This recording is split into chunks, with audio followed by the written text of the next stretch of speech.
y'all, what's up? You already know it. It's your girl Shay Star checking in right now for Fresh Court. Also, shout out to our friends over there at rollingout.com. Today, we have a very, very special episode for Fresh Court Rolling Out as we have the one and only multi-platinum award-winning producer Zaytoven checking in. What's up, Zay? What up? What up? Feeling good. Hey, man, it's just awesome to have you on the line. We know you are a very, very, very busy person. You're probably out trying to figure out how to make $1 billion before 2021. You already know it. You know it. Absolutely. So, we've noticed with the pandemic and everything, a lot of people are home more now. So a lot of people are now online looking for information. And especially these artists are trying to figure out how to get into the industry with people who are really substantial. And we've noticed that our audience has gotten a little bit smaller too over here at Rolling Out.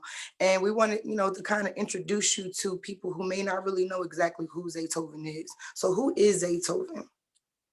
Zaytoven, I would say a producer that has created his own sound out of ATL by the way of San Francisco, California, which is known for is known as like the godfather of trap music, so to say.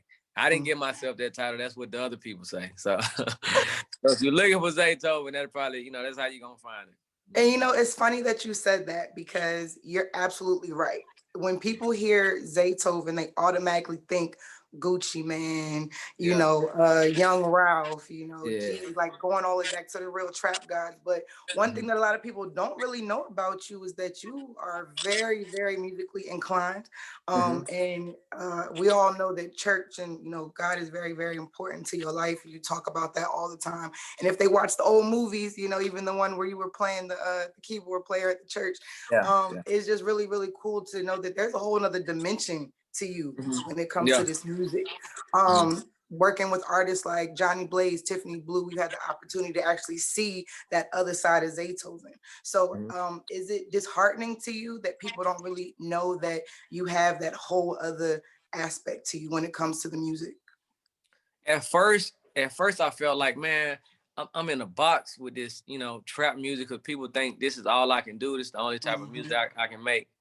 But the further I got in the game, the more I realized this is like my place in the game. This is my stamp in the game. So it don't matter if I'm working with, like I did a whole album with Usher. It don't matter who I'm working with. I still add that Zaytoven trap element, and that's what makes people want to come to work with Zaytoven. Which was an amazing album, by the way. I still listen to that every day. Say what you want, and you decide. That's my favorite song on the album. That's what's up. That's what's up. Yeah. So again, it's dope to see that, because I'm not really a trap girl. I'm an R&B chick. So R&B, it's really, really dope when I'm able to connect with producers on a whole another side of the industry. And I just love your humility. And I can see how when you're around people, your influence is very, very heavy. You seem to have a very, very clear head, and you're very, very focused on what it is that you want to do, and it's executed, and it's also, seen through your work. Of course, we have to kind of touch on this a little bit because everybody wants to know the Jeezy Gucci battle.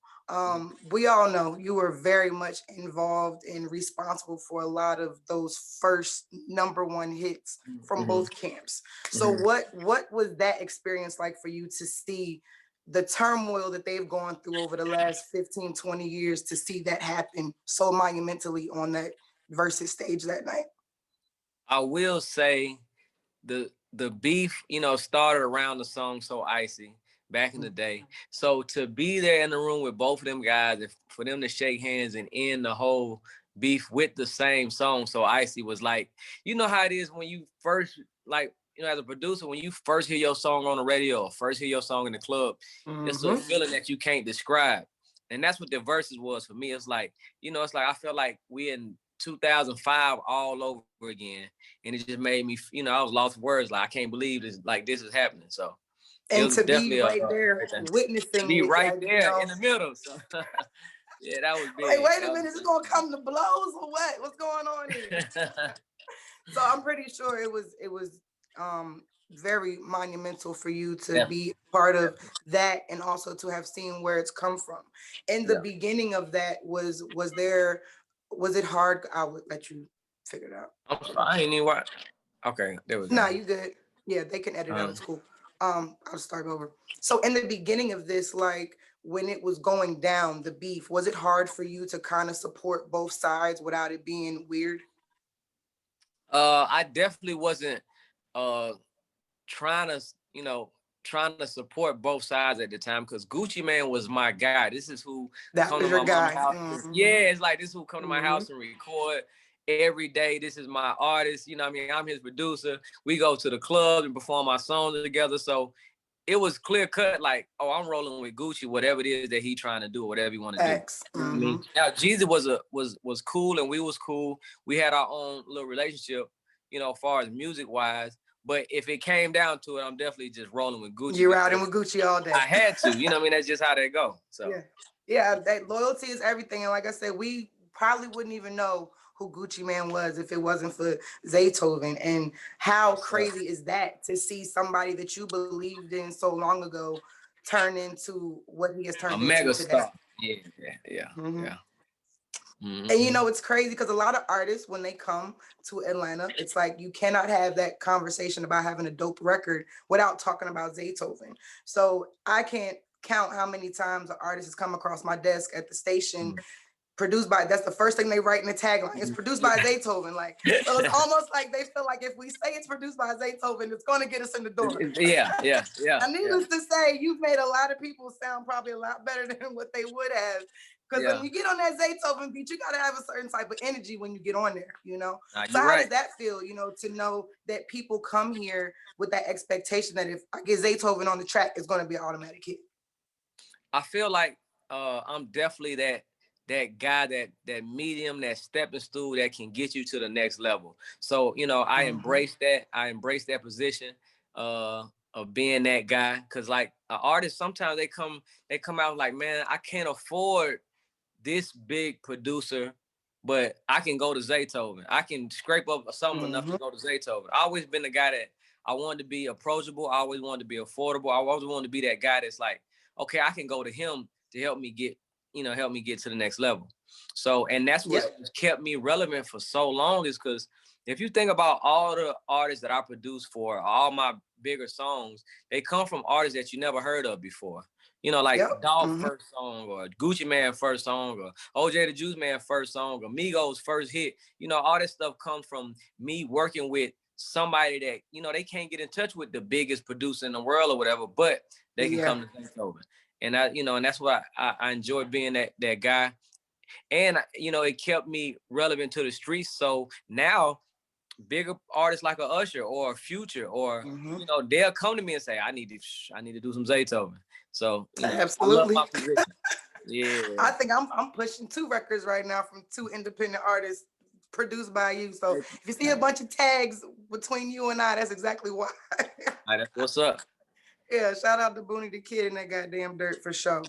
Yeah. So as a producer, you've been in this business for quite some time. You've seen it evolve from, you know, before the internet era to where we are now. From your standpoint, where do you feel as though the music industry is going as right now from where it was 10 years ago? I feel like I know from a production side, I know the game has been opened up to a lot more people that's probably not even musically inclined. It's just, you know, everything is so robotic and so computer based now that, you know, the floodgates is open where everybody in the world feel like they can be an artist. Everybody in the world feel like they can be a producer just because they know how to work a computer or, you know. So I think the game, honestly, I feel like the game, you know, it can get watered down because of so much access. You know what I mean? Now you can make your own videos, you can make your own beats, you can record your own music, you know, and not even really be, you know, musically inclined. But at the Talented. same time, not talented. But at the same time, it opens up the door for, you know, new creatives, you know, different creativity. You know, you start getting artists that you probably would have never got. They probably don't have the greatest talent, but they have something else that's unique that the world can fall in love with. So it's like a catch-22, right? You it's a kind of just gotta, catch-22. Yeah, which it's like, side, are you gonna embrace, yeah, So yeah. have you embraced this whole Clubhouse thing yet? Because that seems like to be the thing right now. That's the new app that everybody is going crazy over. I was just on it yesterday. I was on it before when it was talking about I think it was Gucci Man book, and they asked me to come on. I haven't just been on it, a lot because I don't really have the time or Zay mental. ain't got time to sit and talk to y'all folks I all can't damn sit day. there, I Just can't say do it. It's like I don't be having the time to sit and do that. But I see it's a good social and a networking app that's that everybody's going crazy for. Yeah, Mm-hmm. absolutely. Well, real quick before we get out of here, our founders of FreshCourt are from Chicago. So we definitely wanted to ask you about some work that you did with Ty Money. Mm-hmm. What was that experience like in working with Ty, and what are you guys doing with that project moving forward? So me and Ty Money did a full project. And when I say the guy is so dope, like, I work with a million people. I work with a whole lot of people. Very seldom do I go in the studio and get impressed. Like, oh no, he the truth. You know what I mean? And that's what Ty done to me. It's like, I didn't never know his music before. I didn't really know of him like that. But him rapping over the beats that I gave him, I was like, oh, that's you? Oh, you know what I mean? Yeah, So I'm impressed to the point where I'm excited about the project that we're gonna put out. A lot of that's people dope. pay me to do projects. They pay me to come get some beats and like, okay, that sounds pretty good. He, like the project I did with him, I'm riding around listening to it every day. You know what I mean? Well, So look, I need some of them Time Money tracks then. So yeah, look, that's dope. I'm gonna get with my folks and tell what is your favorite song on that album? It is no see, I'm a guy. The reason why I do projects with an artist, the reason why I do a Beast Mode or a Usher 8 is because there's no favorite song to me. It's like the whole album is a song. It's like a certain feel or vibe where it's like all this stuff sounds just as good as the next song to me. I like that. I like that. What's the first one to come off the top of your head? Yeah. Yeah. Super catchy. Yeah, it's one called Yeah. That's like So I'm gonna go listen to instant. Yeah, and it's gonna be on Shade 45 this coming week on my new show under the Shade Star Radar, because that's the one you said you want to hear. That's hard. That's what's up. Yeah, for sure. Well, look, Zaytoven, we know you are very busy. And again, we thank you so much for your time. This has been a long time coming, and I'm super glad that we had the opportunity to do this today. FreshCourt and checking in, of course, rolling out. We super appreciate you. If anybody wants to connect with you or just keep up what you got going on, if they want to, book a session, how can they do that? Instagram is probably the best bet right now. DM me on Instagram. I get a lot of DMs, but that's probably the best way to get with me right now. All right, y'all. You heard it right here live. He said maybe you might get a response. Zaytoven is gonna leave your ass on red. You better know for sure. Now, Zay, this has been a pleasure, and I'm quite sure I will bump into you sooner or later.